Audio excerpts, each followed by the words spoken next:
on that point, I do think that the criticism holds no water, especially if you consider how many journalists have to go into prisons to interview, I don't know, people who are incarcerated, like Jeffrey Dahmer or Richard Ramirez, the serial killers. And, people have produced documentaries Yeah, I of, mean, one of the most famous documentaries of all time is Thin Blue Line, where right. Errol Morris went into a prison and he interviewed a man who was on death row.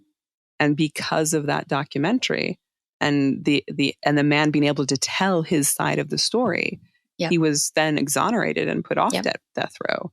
And so if we're going to say we're not allowed to interview Bingo. anyone Yes. incarcerated, then sometimes that's the last chance they have to exactly challenge the stories that are told about them. And so for example, Ali in the film, they each wanted to participate in the film for different reasons.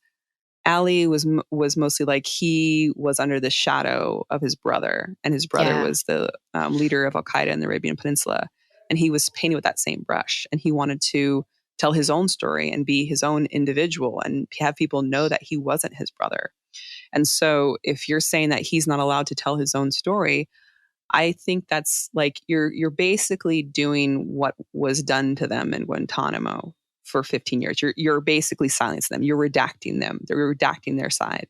And one of the reasons why we decided to change the name to Unredacted is because this film lets them tell their own story and unredact that side of it. And also unredact the film, since the film's been redacted as well.